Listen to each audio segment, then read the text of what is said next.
é como construir aulas impossíveis de serem ignoradas. Fala pra mim, você já foi ignorado na sua aula? Ó, eu já fui, tá? E muitas vezes. E muitas vezes. Eu cheguei para dar aula e não é uma coisa que não acontece mais não, tá? Acontece. Tem vezes que você chega na sala de aula e você não consegue a atenção do seu aluno.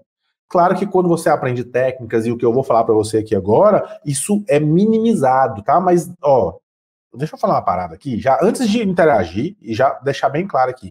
Não existe solução mágica, não existe bala de prata, não existe uma fórmula mágica que você toma, que você faz e que vai dar certo 100% das vezes. Não existe isso, tá? Não existe. Se alguém te fala que existe, tá mentindo para você. Ou não é professor. Porque se você é professor, você sabe que a gente está lidando com pessoas. E pessoas são diferentes umas das outras. E graças a Deus somos todos diferentes.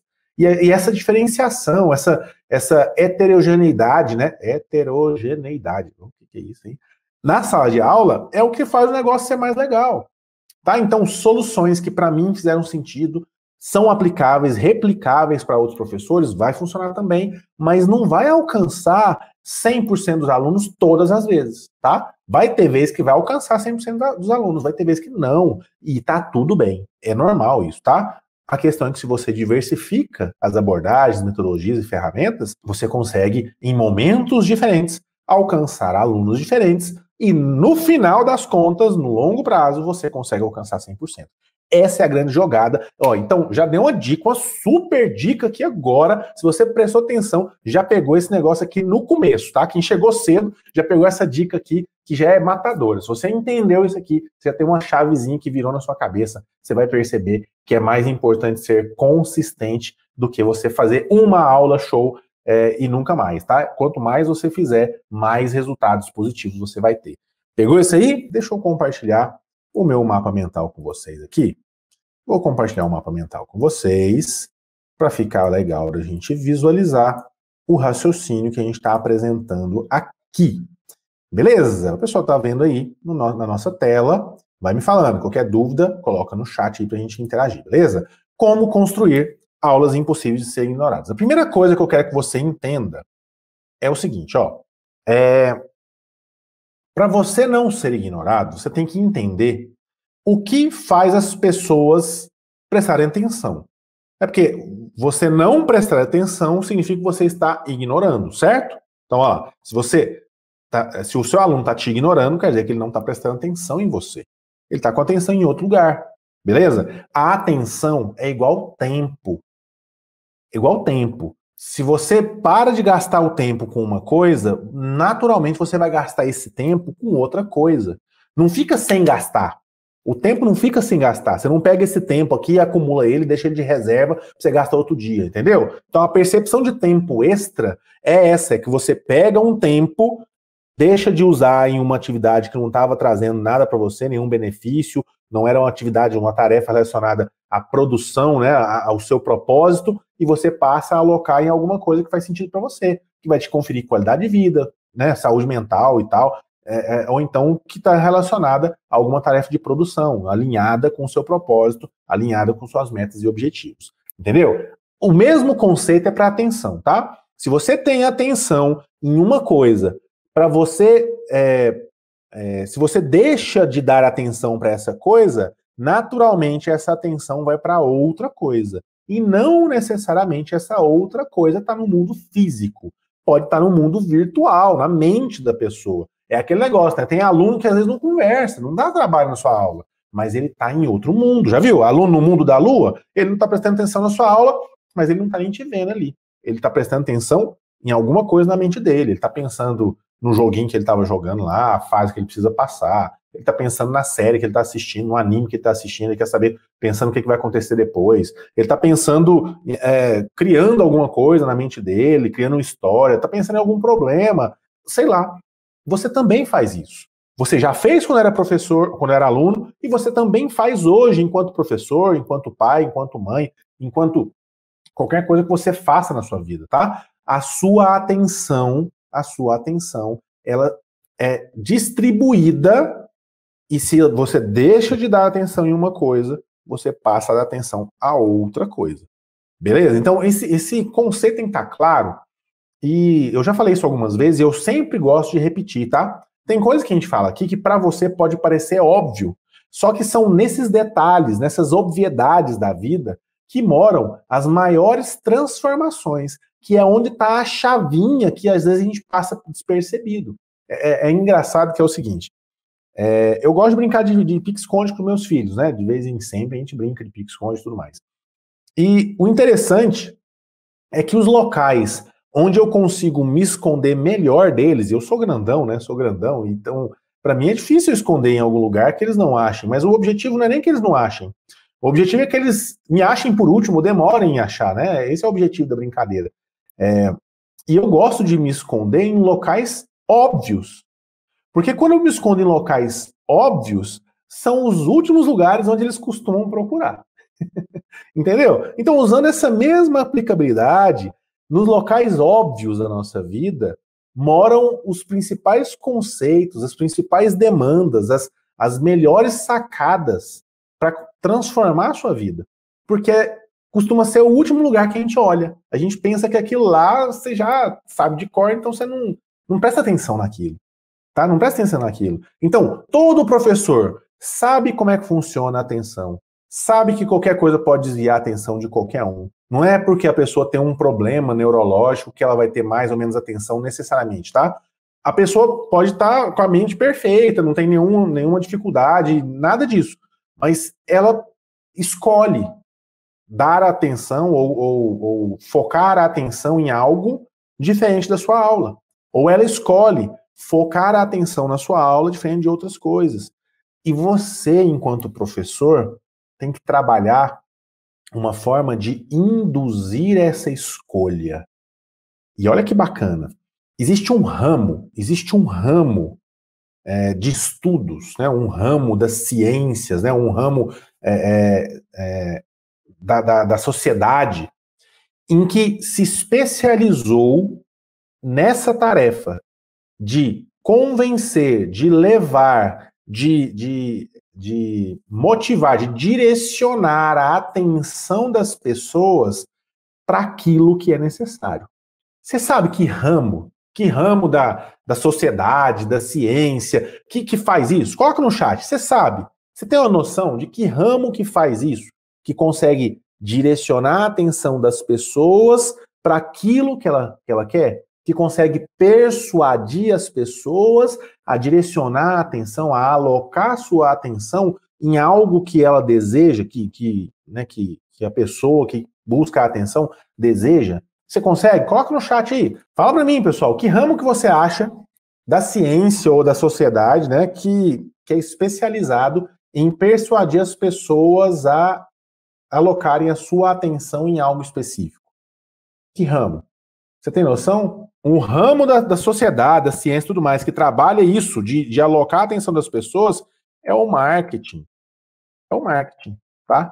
O marketing é o ramo que é especializado nisso, em buscar a atenção das pessoas e focar naquilo que se tem interesse, certo? Publicidade. A professora Flávia colocou, publicidade, o professor Wellington, publicidade. A galera tá participando aí, é isso aí. Publicidade, o marketing, tá? É focado nisso, em pegar a atenção das pessoas e colocar naquilo que se quer vender, beleza? Todo professor precisava ter aula de marketing, sabe? De verdade. Todo professor precisava ter aula de marketing, porque o marketing entende as pessoas. E quando você entende as pessoas, você entende a demanda das pessoas, você entende a dor das pessoas, você entende os anseios, os desejos das pessoas, você consegue criar narrativas, propagandas, criativos que vão direcionar a atenção, que vão persuadir a pessoa a investir sua atenção naquilo que você quer vender. No nosso caso, o que a gente quer vender para o aluno? A nossa aula, o nosso conteúdo, aquilo que a gente pretende ensinar. Se o aluno não te der atenção, você não vai conseguir ensinar. Beleza? Se você não tiver atenção do seu aluno, nada feito, você não consegue ensinar. Essa é a verdade nua e crua. Tem professor que fica preocupado com outros aspectos, tá? Tem professor que fica preocupado com a estrutura da escola. Tudo bem, tem que ficar preocupado. Tem pessoa que fica preocupado com o governo, beleza, tem que ficar preocupado. Tem pessoa que fica preocupado com o diretor da escola, com os pais do aluno. Tudo isso tem que ficar preocupado, tá? E assim, é importante essa preocupação. Só que você tem que preocupar, a gente falou sobre em algumas lives sobre isso, né? Se você se preocupar com essas coisas que fogem do seu controle, você vai ficar muito frustrado ou vai tirar o foco daquilo que você tem controle. E o certo para você ter qualidade de vida é focar naquilo que você tem controle. E o que você tem controle dentro da sua sala de aula, que seja online, que seja presencial, para poder conquistar a atenção do seu aluno? O que você tem controle da sua aula em si, daqueles minutos? É isso que você tem que focar. É isso que você tem que focar. E aí você consegue buscar soluções para os eventuais problemas. Entendeu? É isso que você tem que focar. Então, uma parte que é mercantilizar demais a educação. Professor, a questão não é mercantilizar a educação. A questão é o seguinte: a grande verdade é que nós somos prestadores de serviço, antes de mais nada. Eu acredito, e é um propósito pessoal, de transformar a educação, transformar o mundo através da transformação das pessoas. Paulo Freire mesmo fala isso, né? A educação em si, né, ela não transforma o mundo, ela transforma pessoas, e são as pessoas que transformam o mundo. Eu acredito nisso, tá? Eu acho que é uma sacada genial isso aí, beleza? Só que para você transformar as pessoas, você precisa ter atenção. E se você não tem atenção, você não consegue transformar. E como é que você aprende como transformar, como ter a atenção das pessoas?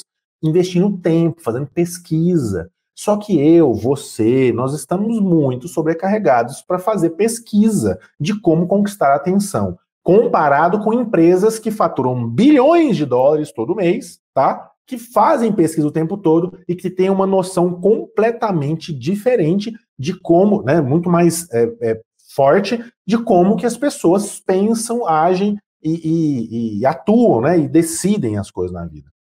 Tem uma história bem bacana, só para servir de exemplo aqui, de contexto, tá? Existe um grande, como é que fala? Rede de lojas, uma grande rede de lojas lá nos Estados Unidos chamada de Target, tá? Target é uma empresa chamada Target, e essa empresa lá nos Estados Unidos, ela foi uma das precursoras da pesquisa de mercado, tá? Ela é uma empresa grandona, tipo lojas americanas, sabe? Vende tudo um pouco, tal, tem mercado, tem tudo lá junto, aqueles hipermercado grandão, Target. E aí, lá nos Estados Unidos, tinha o costume, né, de enviar cupom de desconto em revista, em jornal, para o pessoal recortar e levava esse cupom de desconto para poder ganhar desconto, entendeu? E eles tinham um algoritmo lá, onde eles conseguiam selecionar, organizar para quem eles deveriam enviar cada tipo de desconto, cada tipo de cupom. E certa vez um pai chegou muito irritado na Target para falar com o gerente. E quando o gerente chegou para saber o motivo, o pai falou assim que estava revoltado porque a Target estava cometendo um grande erro de enviar só cupons de descontos voltados para a grávida, mamadeira, fralda, essas coisas. E ele não tinha nenhuma grávida na casa dele. Na casa dele só vivia ele, a esposa, que já não podia ter mais filhos, e a filha dele, de 15 anos de idade. Então não tinha nenhuma grávida na casa, e ele estava recebendo só desconto de grávida, ele estava se sentindo lesado por causa disso. O gerente se desculpou, né? Explicou que o algoritmo estava selecionando para qual cliente mandar cada tipo de cupom, se desculpou, falou que ia revisar sobre isso e tal, e beleza. Passou alguns dias, esse cliente voltou para a loja Target e encontrou esse gerente, e o gerente chegou para ele para saber se tinha resolvido o problema, que ele tinha repassado esse dado para a empresa e perguntou se tinha resolvido o problema, e o cliente que tinha reclamado, né, todo embaraçado, falou para ele, pediu desculpas e falou assim, na verdade, naquele mesmo dia, quando ele voltou para casa, ele descobriu que a filha dele, de 15 anos, estava grávida. Que ela tinha descoberto naquele dia. E você pode estar pensando assim, mas como assim? O cara não sabia que a filha estava grávida, a filha não sabia que estava grávida, a esposa não sabia, ninguém na casa sabia que estava grávida. Como que a empresa soube antes? Porque a empresa investiu muita grana para criar um algoritmo para definir comportamentos, hábitos de consumo das grávidas. Então, as grávidas, elas iam na loja, as mulheres aí, né, quem já ficou grávida, ou quem já teve uma uma esposa, né, que ficou grávida em casa, sabe que no início de gravidez, uma das coisas que mais incomodam as mulheres que estão grávidas, que enjoam muito, são cheiros, né? Cheiro forte, algum cheiro específico, isso incomoda muito. Então, o que o algoritmo ele percebeu? Que as mulheres que estavam grávidas, mesmo sem elas saber, evitavam corredores que tinham cheiro forte. Além de outros aspectos, né? Além de outros aspectos relacionados ao hábito de consumo das pessoas. Então, a partir disso, existia uma forma matemática que calculava a probabilidade daquela pessoa estar grávida ou não, daquele consumidor estar com alguém grávido na casa ou não. Entende que o que eu estou falando aqui não é mercantilizar a educação. Eu estou falando que a pesquisa, a tecnologia aplicada a vários ramos da sociedade, ela te dá subsídios, te dá dados para você entender como é que as pessoas pensam, como é que as pessoas agem. E a partir desse entendimento, você consegue saber como abordar o seu aluno para ensinar melhor. É por isso que você está careca de saber que, e o professor comentou aqui agora, outro professor, que a metodologia tradicional não está funcionando mais. Não alcança a maior parte dos alunos. E por que não alcança? Porque as pessoas aprendem de um jeito diferente. E cada vez mais, por conta dessa digitalização, desse mundo, dessa virtualização das coisas, a atenção das pessoas mudou. Sabe, a gente não está prestando mais atenção do mesmo jeito. A gente não está dedicando atenção para as mesmas coisas. Hoje existe uma concorrência desleal até pela atenção das pessoas, tá? Empresas investindo bilhões de dólares que entendem muito mais do que eu e você sobre como captar a atenção do aluno. Aí você pensa assim, mas então, Éder, como que eu vou fazer? De lá, estou investindo bilhões de dólares, tem um monte de gente pensando nisso, tem forma matemática, software, para determinar a possibilidade, a probabilidade do cara prestar atenção no que eu estou apresentando. E aí, como é que eu faço? Aí você pensa assim, né, antes de eu te dar a resposta, você pode estar pensando assim, nossa, o Éder está viajando. Não tem nada a ver. Não tem nada a ver. Deixa eu te contar um negócio. Provavelmente, você está assistindo essa live agora, ou está assistindo esse vídeo agora, porque você me encontrou aí na internet, não foi? E provavelmente você me encontrou na internet porque apareceu um anúncio falando para você vir ver o meu vídeo, para vir para minha live, para participar da Semana do Professor Inovador, do dia 2 ao dia 8 de agosto. Tá lá um anúncio te convidando. Como é que você acha que eu fiz para esse anúncio chegar até você? Eu que te conhecia? Eu que falei para a ferramenta, falei, manda lá esse anúncio lá para a professora Mariana, para o professor Wellington, para a professora Flávia, Facebook, YouTube, é o seguinte, tem uma professora de música, um professor de música, tem um professor de história, tem um professor de matemática, o Ronaldo, sabe o Ronaldo Coelho, professor de matemática, manda lá uma mensagem para esse cara. Você acha que eu fiz isso? Eu não fiz isso, não sou eu que te conheço, o Facebook te conhece. O Google te conhece, o Instagram aqui, que também é do Facebook, o YouTube, que também é do Google, o Facebook e o Google te conhecem, tá? Pelo seu hábito de consumo de conteúdo que você faz na internet. Então você entrou lá, curtiu um vídeo, assistiu outro, compartilhou para alguém, isso vai sendo registrado no algoritmo, igual lá no mercado, na Target, o hábito de consumo das pessoas. Então o Facebook, ele te conhece, ele sabe muita coisa sobre você. Tá? E eu não preciso saber isso. O que eu preciso é entrar lá na ferramenta de tráfego do Facebook, do YouTube, né, do que seja, e eu colocar lá as diretrizes. Eu quero que esse anúncio, que esse vídeo apareça para um professor, pode ser de ensino fundamental, pode ser de educação infantil, pode ser de ensino médio, de ensino superior, não importa. Pode ser de qualquer disciplina, também não importa. Pode ser de qualquer lugar do Brasil, pode mandar. O que importa é que esse cara tem que ser professor. Eu quero que seja um professor ou uma professora. E coloquei lá. E o Facebook sabe que você é professor, que você é professora. E o YouTube sabe que você é professor, que você é professora. Porque você contou para ele em algum momento da sua vida. Entende? Isso é marketing. Isso é marketing. Marketing se trata de conhecer as pessoas pelos hábitos de consumo delas. E você, enquanto professor, tem que conhecer as pessoas pelo hábito de consumo delas. Porque a partir daí, você vai conseguir prender a atenção dos seus alunos. Tá claro até aqui? Pessoal, vocês conseguiram pegar esse raciocínio aqui até agora? Entender isso pode ser contraintuitivo para alguns, tá? Pode ser, assim, uma coisa que, nossa, mas vai de encontro com tudo que eu aprendi. Eu aprendi que a educação, ela tem que ser transformadora, e que a educação, ela é muito maior do que o mercado, e que o capitalista malvadão, ele tá contra a educação, que ele quer uma educação que vai formar só classe trabalhadora, só mão de obra operária, e não sei o que. Esquece isso. Não é esse o foco aqui. O foco é o seguinte: mercado de trabalho, todo mundo tem que comer, tem que trabalhar, tem que ganhar dinheiro. O mercado de trabalho tem uma demanda. Ele precisa contratar alguém com experiência, com habilidade para aquela demanda. Você está formando o seu aluno para atender aquela demanda e para ser pensador, para atender uma demanda que nem existe ainda. Essa que é a questão do professor inovador. Um professor tradicional de antigamente trabalhava para formar um aluno para atender uma demanda de um mercado. O problema é que o mercado muda muito rápido, o professor tradicional não mudou, continua ensinando o aluno para trabalhar num mercado que nem existe mais, ou que está completamente diferente. Então, está acontecendo o quê? Que tem um monte de cara que sai da faculdade, talvez você mesmo, eu mesmo, a gente saiu da faculdade de licenciatura e não sabia dar aula. Porque a escola, a educação não trabalhou a gente, não formou a gente para aquilo que a gente precisava para dar aula. Da mesma forma, você não trabalhou e ensinou o cara para o cara que precisa ser um analista de sistemas, um gestor de tráfego, que é uma profissão que hoje em dia tem, que há 10 anos não tinha. Entende? Agora, se você começa a perceber que o mercado muda e que você, como professor inovador, tem que se adaptar a isso e tem que enxergar essas coisas acontecendo antes, você tem que aproveitar e observar o que essas empresas estão fazendo. Observar a tendência de mercado, porque a partir da observação dessa tendência de mercado, você consegue se antecipar a essas mudanças.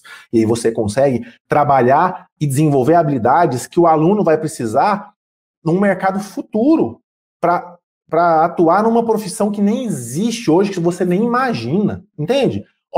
Há 15 anos atrás, você nem imaginava que era possível ter uma rede social onde a pessoa ia saber o que você deseja, né?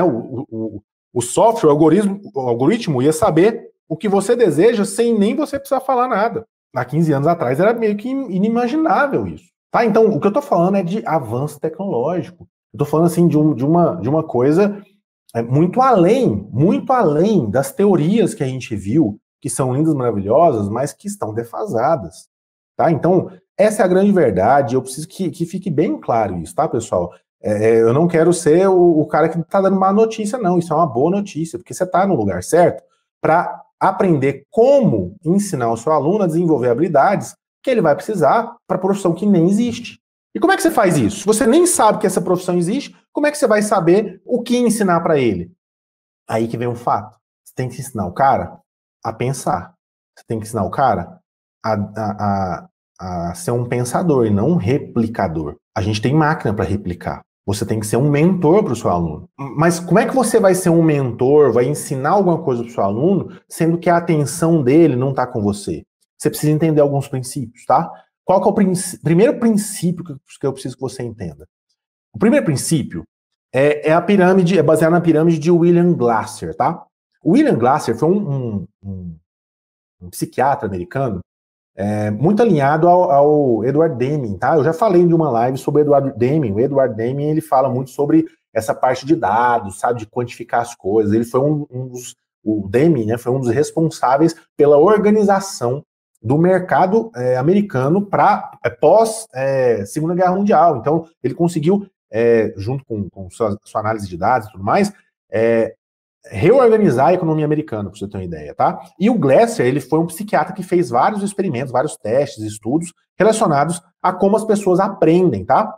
E isso ele desenvolveu, e ele, a partir desse estudo, ele desenvolveu essa pirâmide de aprendizagem, tá? E muitos professores já conhecem essa pirâmide, tá? Já conversaram sobre isso, já viram isso, mas não pararam para analisar, para pensar sobre isso, tá? Então, vamos lá. O que a pirâmide do Glasser fala? O William Glasser fala o seguinte, pela pesquisa dele, que as pessoas aprendem da seguinte forma, 10% do que elas conseguem aprender, elas aprendem quando elas leem, tá? Quando você lê, você consegue absorver cerca de 10% daquilo que você leu, tá? Quando você escuta, você consegue absorver 20% daquilo que você ouviu. É por isso que quando você tem audiolivros, eles costumam, você consegue reter um pouco mais de informação do que quando você só lê, tá? Eu não estou entrando no aspecto aqui, então quer dizer que você está falando que tem que parar de ler. Não, não é isso, tá? Ele está falando por percentagens que você consegue aprender fazendo cada coisa. Eu sou a favor do aluno fazer tudo, porque aí você aumenta a chance, porque isso aqui é estatística, tá? Isso que são chances, que é probabilidade. Então, se você faz tudo isso, você vai aumentar as chances do seu aluno aprender, tá? Esse é o ponto. Esse é o ponto. Então, ó, 20%, quando a pessoa escuta, ela consegue absorver. Quando ela chega a ver, chega a cerca de 30%, ela consegue absorver. Quando ela vê e ouve, 50%. É por isso que uma videoaula, é por isso que uma aula onde você vê e escuta, né, ela consegue, você costuma fazer com que a pessoa absorva um pouco mais, tá? 70% quando discutimos com outros. Então, quando, ó, até aqui, ó, ler, escutar, ver e ouvir são situações passivas de aprendizado, tá? O aluno ele vai ser um ente passivo no processo. Ele simplesmente vai receber o conteúdo e vai ver, vai ler, vai escutar, vai ouvir, tá lá. Beleza? É uma situação passiva, tá? O ensino tradicional trabalha muito isso aqui, muito bem, inclusive, tá? Então você tem que aproveitar o que dá certo mesmo as coisas tradicionais, beleza? Agora, quando você passa para a metodologia ativa de aprendizagem, onde o aluno para de ser passivo e começa a interagir no processo, aí você tem, ó, 70% daquilo que a pessoa conversa, pergunta, repete, relata, numera, reproduz, recorda, debate, define, nomeia, tudo isso, 70% ela vai conseguir absorver, ela vai conseguir aprender. Em média, tá? Claro que é estatístico isso aqui.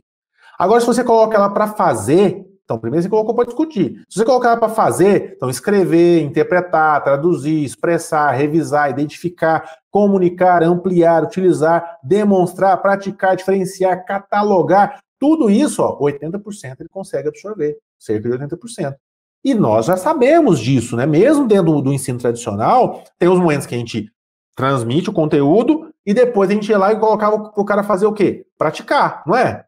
Professor de matemática mesmo, né? A gente faz isso. Coloca lá, vai fazer, vai treinar, vai fazer o exercício, vai escrever, vai interpretar, passamos no quadro e fica lá em enjoo, né? Copia o que está no quadro, eu passei no quadro para você copiar. É para isso, para tentar gravar o máximo de coisa na cabeça dele. Beleza? Então, até aqui, ó, a gente costuma fazer. Ler, escutar, ver e ouvir. Aí você começa a conversar com o aluno, né, faz uma aula mais interativa, bota ele para escrever o que está no quadro e tal. Beleza. Agora tem um outro passo, que cerca de 95% daquilo que as pessoas fizerem nesse passo aqui, ela vai conseguir aprender. Que é o quê? Explicar. Isso aqui é muito verdade, tá? Muito verdade. Quando eu fui me tornar professor, eu tinha 18 anos, tá? Eu tinha 18 anos. Eu estava na faculdade ainda. Eu tinha entrado com 17, estava na faculdade, né? E peguei uma escola lá e comecei a dar aula. Na faculdade ainda. E eu via o tanto de lacuna de aprendizagem que eu tinha. Tanto na matemática, como na química, como na física, que eram as disciplinas que eu dava aula.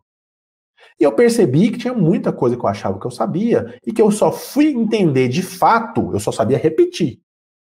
Eu só fui conseguir entender de fato o conceito e tudo mais quando eu precisei explicar para alguém. Olha o tanto que isso aqui é verdade. Quando eu precisei resumir num quadro. Quando eu precisei estruturar, sistematizar aquele negócio, definir, generalizar, elaborar, ilustrar. É por isso que quando você se torna professor, é que de fato você começa a entender alguns conceitos. Fala para mim, foi assim para você também? É ou não é verdade? Quando a gente precisou estudar para ensinar alguma coisa, que a gente começou a entender de verdade o que a gente estava fazendo. O que a gente estava fazendo. Isso, cada camada disso aqui sozinho vai ter uma repercussão, vai gerar um resultado na aprendizagem do seu aluno. Agora, um professor inovador não foca só na leitura, não foca só no sentido, né, da audição, não foca só no visual, não faz só videoaula para ver e ouvir, ou dar uma aula presencial que seja, não faz só roda de conversa, Não só coloca no quadro para ele escrever, não bota exercício para ele interpretar e tal. Não faz só isso. Ele também bota o aluno para explicar, para resumir, para estruturar, para debater, definindo, generalizando um conceito, fazendo ele pensar sobre aquilo. Fazendo ele pensar sobre aquilo. Um professor inovador aborda todas as camadas dessa pirâmide. E com isso você vai aumentar significativamente a chance do seu aluno aprender. Não quer dizer que ele vai aprender 100% das vezes, mas você vai aumentar muitas vezes a chance dele aprender. Isso um professor inovador faz. Isso aqui muda o mundo. É você mudar as pessoas. Isso aqui muda o mundo. É você fazer o seu aluno pensador ao ponto de, mesmo que, quando ele for trabalhar, não existir a profissão que ele estudou, ele consiga se adaptar para a nova profissão que surgiu. Isso que eu estou falando. Não se trata de a favor, contra do mercado, a favor, contra de escola pública, particular, do que seja, nada a ver, tá? Eu estou falando daquilo que realmente é preciso ser feito, tá? É preciso ser feito isso aqui. Tá claro aqui, pessoal? Então, ó, dito tudo isso, dito como é que funciona, da onde é que a gente consegue tirar referências para poder se antecipar na postura, na forma que os alunos consomem as coisas, e entendendo a pirâmide do William Glasser, que um professor inovador tem que abordar todas as camadas e não só uma. Se eu fosse você, eu tirava print dessa pirâmide aí, né? Vamos lá. O primeiro conceito, baseado em tudo que eu falei para você, que eu preciso que fique claro na sua mente, é que você precisa captar a atenção do seu aluno. Se você não captar a atenção do seu aluno, sua aula vai ser ignorada. É isso aí. O contrário de te dar atenção é ele te ignorar. Entendeu? Então, se você quer a atenção do seu aluno, se você não quer que a sua aula seja ignorada, você precisa ter a atenção do seu aluno. Só que para você ter a atenção do seu aluno, você tem que entender que hoje a atenção do seu aluno, tá? Do seu aluno, principalmente o seu aluno que é um nativo digital, o seu aluno, ele tem uma atenção voltada para o digital. Então, a linguagem, a abordagem, a forma que você vai se apresentar para o aluno tem que ser no formato do digital. Tem que ser no formato digital. E como é que é isso? Vamos lá. No digital, o que acontece? No mundo digital, na internet, na rede social em si, a gente tem uma percepção, uma relativa percepção de controle. Como assim? Estou assistindo um vídeo no YouTube. Começou o vídeo. Não gostei, não conectou comigo, eu mudo. E acabou. Na sua sala de aula acontece a mesma coisa. Se você começa um assunto e o aluno não conectou com você, ele desliga a mente. Ele desliga a mente, ele vai focar em outra coisa. Tem aluno que vai bagunçar, tem aluno que vai conversar, tem aluno que vai para a lua. É isso. Então, no digital, tem uma percepção de controle. Tá? E você vai entender isso aqui melhor agorinha. No digital, tem muita interação. Então, ó, além do cara sentir que ele tem controle, que ele pode mudar a qualquer hora, e ele permanece ali porque ele sentiu que aquilo é interessante para ele busca interação. No digital, a gente quer interagir, a gente quer participar do chat, a gente quer mandar um comentário, a gente quer compartilhar, a gente quer dar like, a gente quer se inscrever, a gente quer tudo isso. Inclusive, você já está fazendo isso agora, né? Se você não fez, já deixa o seu like, se inscreve no canal, né? Compartilha com seus professores. A gente quer interagir. É algo que é intrínseco à sociedade. A gente quer interagir. A gente está no mundo virtual, mas a gente quer interagir. No mundo virtual, no digital, as coisas são dinâmicas. Muda muito rápido. Já viu um negócio chamado de trend? Como é que eu vou explicar? É o que está fazendo sucesso no momento. É o que está fazendo. É uma música, é uma dancinha, é um tipo de vídeo, é um estilo que está fazendo sucesso. Tá? Então, tem muito isso aí. Tem redes sociais criadas, pautadas nisso. TikTok, por exemplo, Instagram, né, Reels, essas coisas, é pautada nisso. Aí você vai falar para mim assim, Éder, mas isso aí é porque eles estão focando em ganhar dinheiro da pessoa, no mercado, não sei o que. Cara, eles estão focando naquilo que as pessoas têm interesse. Eles fizeram pesquisa publicitária. O marketing percebeu que a demanda de consumo das pessoas está ali. Então as empresas, elas também se aplicam a isso. Pra você ter uma ideia, isso é tão forte que existem empresas especializadas e profissões criadas para esse mercado digital, tá? Que movimenta bilhões de dólares por ano, por mês, que seja, tá? Então, na internet, no mundo digital, as coisas são muito velozes. muda muito rápido. Hoje é uma trend, amanhã é outra. Hoje é uma dancinha, amanhã é outra. Hoje é um assunto, amanhã é outro. É uma coisa muito rápida, tá? Muito rápida. E na nossa sala, não costuma ser rápido assim. Só que tem uma questão. No mundo digital, por conta dessa percepção de controle, dessa interação constante, do dinamismo, da velocidade das informações, as coisas são muito desorganizadas na internet. Apesar de existirem ferramentas para tentar organizar isso, o Google, por exemplo, serve para tentar organizar um monte de conteúdo que tem na internet. Tem como você acessar várias coisas sem usar a ferramenta de busca igual o Google, tá? Só que as coisas são muito mais desorganizadas, mais difíceis de encontrar. O Google te dá essa facilidade de encontrar as coisas, dá uma percepção de organização. Só que ela organiza de acordo com a busca, de acordo com o pagamento, se você quer que o seu site apareça primeiro, então tudo isso influencia, beleza? Então, por que você saber disso aqui é importante para sua aula? Por que saber disso aqui é importante para você não ter a sua aula ignorada? Porque é o seguinte, ó, se você vai dar uma aula e entende que a atenção está no digital e que você precisa organizar a sua aula para esse tipo de público que tem a atenção voltada para o digital, que tem a mentalidade já treinada para a forma digital, que é uma forma muito rápida e tudo mais, o que você tem que fazer? Primeiro, você tem que usar meios audiovisuais. Sério. Éder, não, peraí, tá voltando para aula presencial, agora semana que vem já vai ter aula presencial na minha escola, eu não vou precisar fazer mais videoaula nem nada. Deveria fazer. Mas para quê? Eu vou dar aula presencial? Os dois. Lembra da pirâmide que eu falei? Você tem que usar, alcançar todas as camadas. Você é um professor que quer ser inovador, não é? Para ser professor inovador, você tem que alcançar todas as camadas. Então, foque em meios audiovisuais. Tanto na forma de videoaula, então você vai dar uma aula presencial lá, você vai pegar aquela videoaula e vai mandar para o aluno, antes da aula, depois da aula. Foque em meios audiovisuais. Você vai dar uma aula presencial para o aluno, você não vai ficar só falando. Você vai fazer um mapa mental, igual eu estou fazendo aqui, ó. Mostra o conceito, escreve no quadro para ele, faz um desenho, leva um vídeo, uma cena 3D, um esquema. Usa formas diferentes, tá? Ah, você está na aula online? Beleza, mesma coisa, mesma forma, tá? Da mesma forma. No modelo híbrido também, mesmo jeito. Use métodos audiovisuais. Vocês mesmos em lives aqui que eu perguntei para vocês preferiam que eu só falasse ou que eu colocasse um mapa mental para vocês acompanhar o raciocínio? Vocês votaram lá, mas ele falou, coloca no mapa mental. Tá aí, ó. O raciocínio fica mais fácil, você não se perde no conceito. Tanto para você dar aula, como para quem está assistindo. Não se perde. Não perde a ideia. Pegou? Então, olha só. Meios audiovisuais. Como que eu sugiro? Você vai dar uma aula presencial? Por que é importante você fazer uma videoaula, por exemplo, mesmo na aula presencial?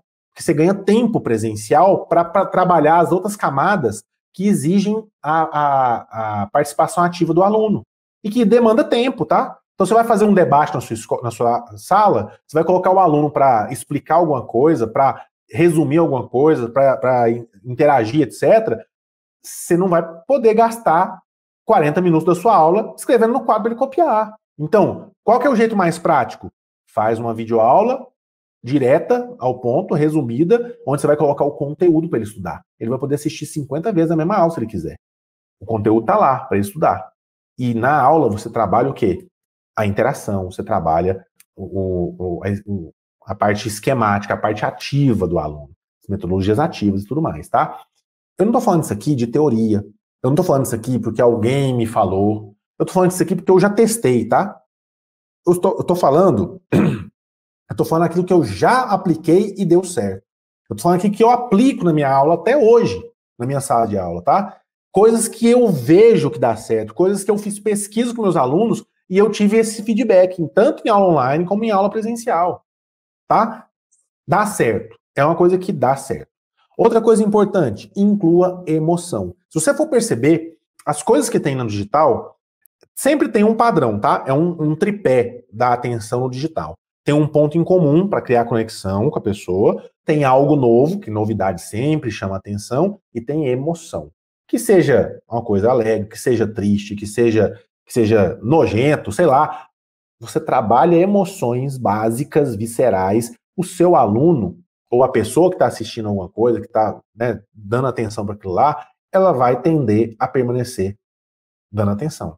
Então, um jeito de você prender atenção, história. História. Aprenda a contar histórias. Pesquise dados legais, crie uma narrativa para dar na sua aula. Ah, eu sou professor de matemática. Não dá para criar história. Claro que dá, cara. Claro que dá. Você cria uma história, não precisa ser uma história da matemática, pode ser uma história sua, de como você aplicou aquilo na sua vida. Então ele já vai conectar com a sua história, vai entender como que pode aplicar aquele conceito, depois você vem com uma situação, um problema, onde ele vai precisar resolver uma situação, e aí você vem com um conceito. Aí você vem com a solução de conteúdo para ele aplicar. Sabe? Então é diferente o método. Professor inovador tem que mudar, tem que inovar o jeito da aula. Mudar tudo que for necessário. Se tem coisa que está dando certo, mantém. Tá? Mantém. Continua atacando cada uma daquelas camadas da pirâmide do Glasser, tá bom? É importante isso aí. Outra coisa importante, promova a interação. Promova a interação. Você tem que colocar o aluno para interagir com você e com os colegas, tá? Como? Um jeito prático. Vou até escrever aqui, ó, um jeito bem bacana. Gamificação. Gamificação é um jeito muito bacana de promover a interação com os alunos. Colocar desafio, colocar meta para o cara alcançar. Tudo isso faz muita diferença. Estou falando porque eu já testei, não estou falando algo que eu fiz uma vez só, não. Faz muito tempo, faz 16, quase 17 anos que eu estou na sala de aula, e eu venho testando isso aqui há muito tempo, tá? Mais de uma década testando várias coisas isso aqui, mas tudo testava meio que tentando alguma coisa, né? Tentando fazer as coisas dar certo. E hoje eu consegui sistematizar, organizar tudo. Hoje eu consigo entender de fato. Hoje eu consegui alcançar aquela última camada relacionada ao meu jeito de dar aula. Entende? Então isso você tem que fazer também. E ofereça organização e tempo. Isso aqui é um ponto muito crucial, tá? Como eu falei para vocês, no digital tem muita informação, só que ela é muito desorganizada. E o Google, ele ganha muito dinheiro porque ele criou uma ferramenta para dar uma percepção de controle e organização para o aluno. Se você dá uma percepção de controle e organização para o aluno na sua aula, ele vai tender a prestar mais atenção. Como assim criar uma percepção de controle? Se o aluno tiver a percepção de que ele controla aquilo que está acontecendo na sala de aula, ou seja, colocando ele ativo no processo, ele vai tender a participar muito mais, a engajar muito mais. Se ele entender que aquilo que você está fazendo ali, você está oferecendo para ele tempo, organização, que gera tempo, porque se ele for fazer aquilo sozinho na casa dele, ele vai demorar mais tempo, mas junto com você, mentorando, guiando ele vai conseguir ter a transformação mais rápido, ele vai dedicar na sua aula, ele vai prestar atenção na sua aula, ele vai querer aprender na sua aula, tá? Então isso faz muita diferença na hora de você criar uma aula que com certeza vai captar a atenção do seu aluno, logo ela vai ser impossível de ser ignorada, tá? E por fim, eu quero fechar dizendo o seguinte, ó, use ferramentas tecnológicas para facilitar o trabalho e ter eficiência. E vou colocar assim, ó, e ter eficiência, tá bom? Eficiência. A gente já falou sobre isso, eficiência, né? É você fazer aquilo que precisa ser feito, só que gastando a menor quantidade de recurso possível. Recurso, tempo, energia e tudo mais, tá? Então, se você usa ferramentas tecnológicas, digitais, que seja, para fazer isso aqui, para chamar a atenção do aluno, para engajar ele, para colocar uma percepção de controle, para poder cativar de fato a atenção do seu aluno, você vai conseguir manter a sua aula interessante, você não vai ser ignorado e não vai precisar trabalhar no final de semana para isso. Tem como você fazer uma aula interessante que o aluno não vai ignorar usando um monte de colagem, coisa de EVA e aquelas coisas todas? Dá para fazer. Compensa você fazer? Compensa. Só que você dá conta de fazer toda semana? Não. Não, porque dá trabalho, você tem que cortar tudo, colar tudo, fazer o quê? Dá trabalho, não dá para você fazer toda semana. Você fazer para mostrar para eles, não. Agora, e se você coloca o aluno para fazer? Opa, já dá para fazer mais vezes. O trabalho vai ser dele, não seu. Mas você tem que variar. Eu já falei, fiz uma live sobre isso, né? Você tem que ser imprevisível. Então, se você colocar algo que toda vez ele vai fazer do mesmo jeito, ele vai perder o interesse. Ele já sabe o final. Então você vai variando, utilizando ferramentas tecnológicas diversas, aumentando sua caixa de ferramentas para que a sua aula seja cada vez mais imprevisível, mas que o aluno tenha a noção que você está conferindo controle, organização e tempo para ele. Esse é o grande ponto. Essa é a grande sacada que eu queria passar para vocês hoje. Fez sentido? Forte abraço, bom descanso aí. Valeu! Quero ver seu show, hein?